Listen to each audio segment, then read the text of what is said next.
l'internet, bonjour le peuple congolais, bonjour nos combattants et combattantes, merve à tout le monde, merve dans la Liboso, on appelle ici le chef de l'État, le commandant suprême des forces armées de la police nationale, le premier citoyen de la RDC, Félix Antoine Tshisekedi, on a 37 ans d'élite, Fadji 5e président de la République, 37 ans d'élu, Dieu existe.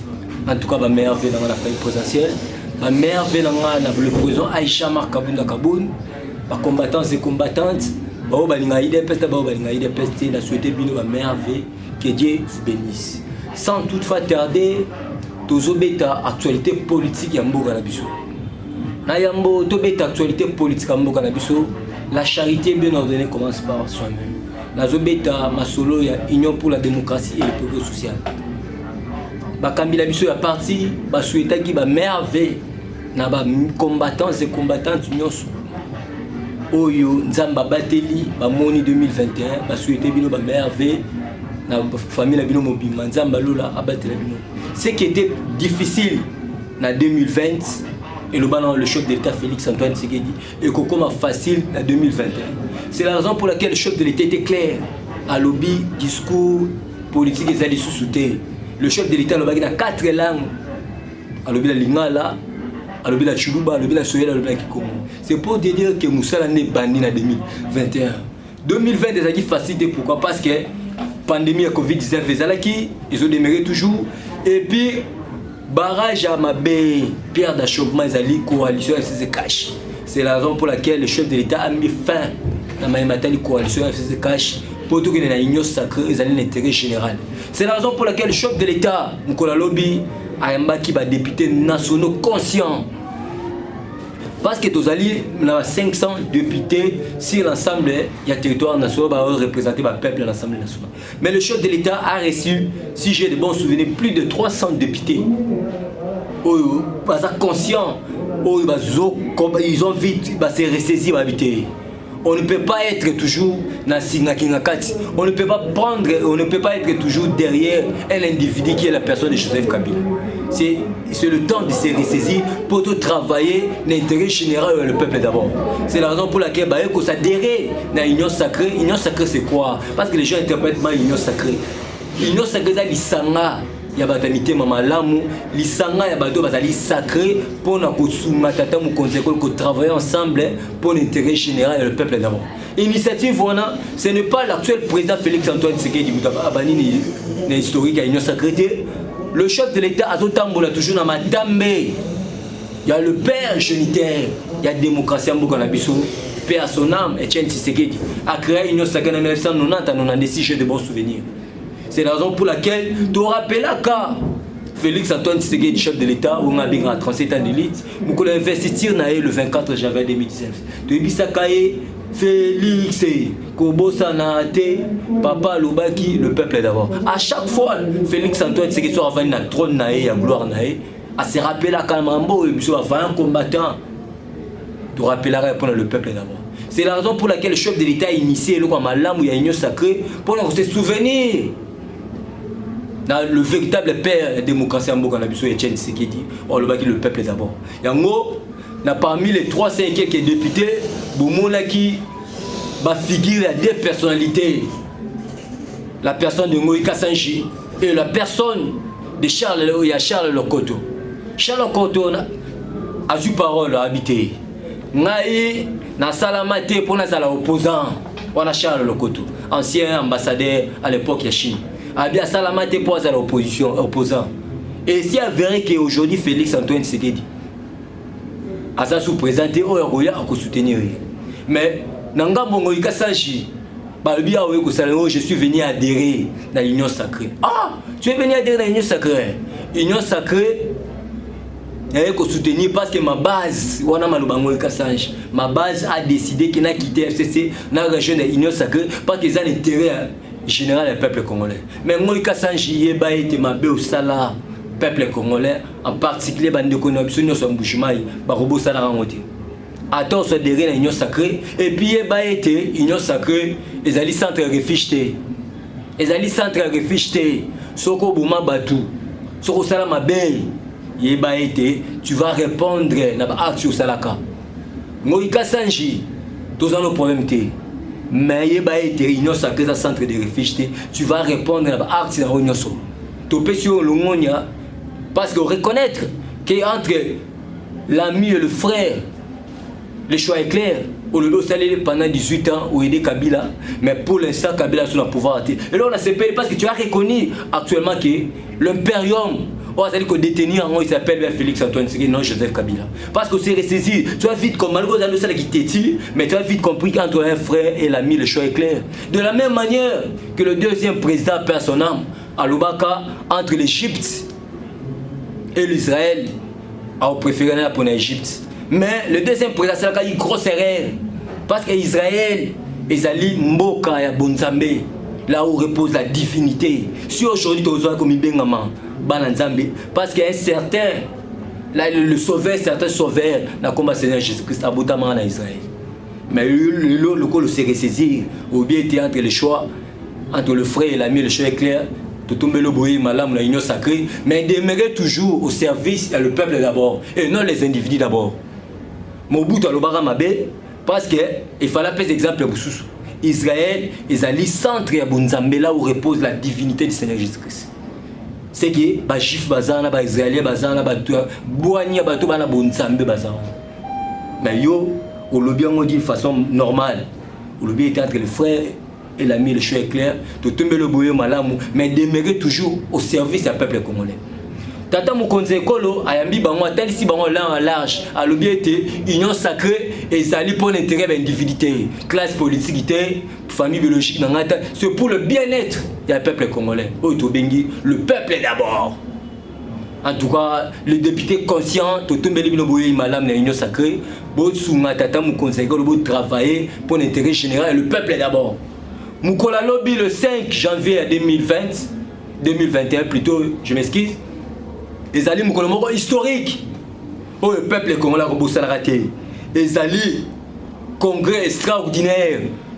Oh yo ba député conscient bazo convoqué congrès extraordinaire pour na biloko mibale. La première des choses l'élection il y a bureau définitif de l'Assemblée nationale. Deuxièmement destitution. Il y a premier ministre Ilunga Ilukamba. Oh, Azali papa moko inconscient, Azali toujours demeurer toujours au service à Kabila et non le peuple d'abord.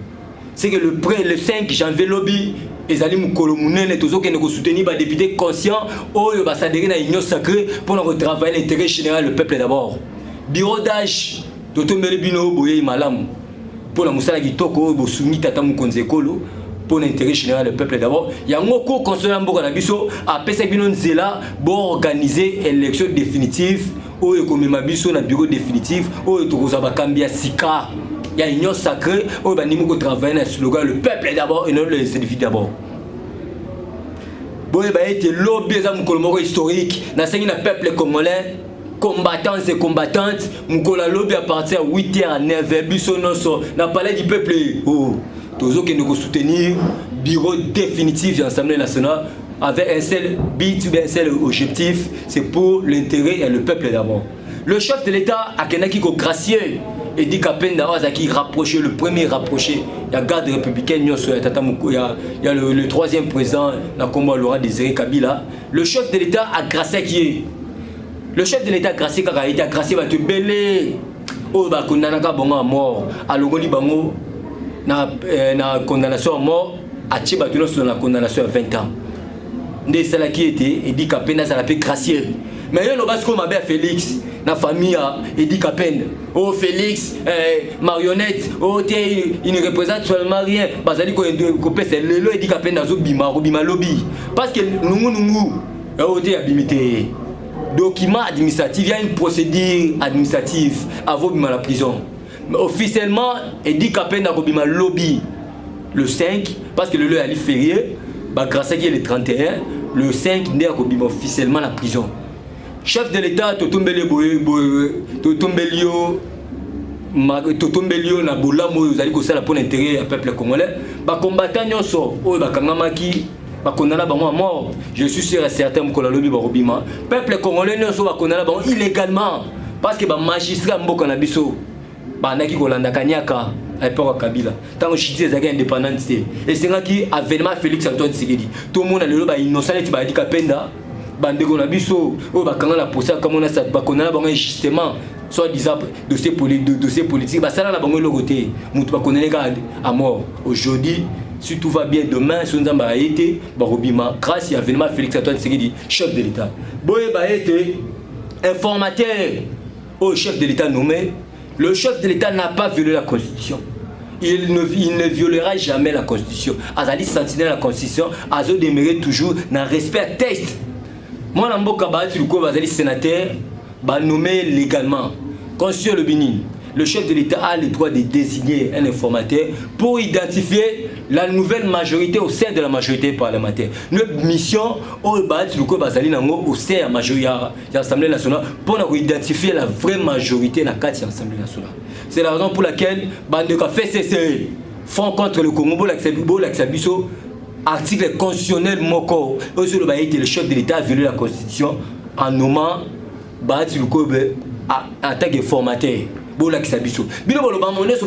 Article 43 linéa 4 boloba ni ote ezaya biso mutu bandango sike mambutu Félix Antoine Tshisekedi salaka bino ka mutu bandango est-ce que ne peut pas kalabala bana otango fele lelo lumière ekoti na ville province de Kinshasa si l'ensemble tout ville province de Kinshasa et puis ça vient beaucoup de c'est pour te dire que Front contre le Congo bit dans zaki barrer la route pour le bien-être du peuple congolais parce que Félix a rosa boula muté tant que bango basa majorité aujourd'hui ba campagne na biso na nuba ba campagne na biso na maye wo ba tu le kobo ba nommé na respect texte conformément à c'est pour identifier la nouvelle majorité au sein de l'Assemblée nationale. Toujours l'actualité politique, Mabadou Ndala, Wasaki colonel Yamapingambo Kanabiso, ça fait maintenant 7 ans Oyo, Asilaki Kotika Biso, soit disant ADF Nalouba Boumakie, mais Batou Bouma est au Ebibango. 7 ans depuis que Batika Atika Biso, c'est que samedi Zaki a Koufa le 2 janvier 2014. 2 janvier 2014, 2 janvier 2021, ils ont 7 ans de disparition. Il y a patriote colonel, comme Mamadou Natikabiso, père à son âme, la paix c'est ma méconnaissance à la famille, la paix c'est ma méconnaissance à combattants et combattants au Baningarae. Et puis, il était le chef de l'État, Azali toujours au service du peuple congolais. La paix c'est ma méconnaissance dans l'honorable F. Bazaïba ou le loi s'est ressaisi. Parce que F. Bazaïba à l'époque, Abenga Félix Antoine Tshisekedi Josué, voilà le congrès extraordinaire. Moukola le 30 au 31 mars 2018. F. Bazaïba, en tout cas, mes connaissances c'est belé. Dans ce souvenir, dans Maloba ou Lobaka, Félix Saint Josué. Il doit avoir côté de Cana. Réalité, rêve n'a eu comme il réalité. En tout cas, mes condoléances n'a eu. Parce que tu veux perdre mon long mani n'a eu. Parce que professeur, en tout cas. C'est Dieu qui a donné, c'est Dieu qui a repris, que son nom soit loué à jamais. Sans oublier le président de la République Félix Antoine Tshisekedi, sans oublier le président Aïcha Markabunda Kaboun, le secrétaire général Monabouta A47, la paix Simbote la banatou à coupe devant l'éternel. Année 2020, ce que c'est difficile pour Nangaï Guilain Chibobo. Année 2021. Et vous avez la facilité.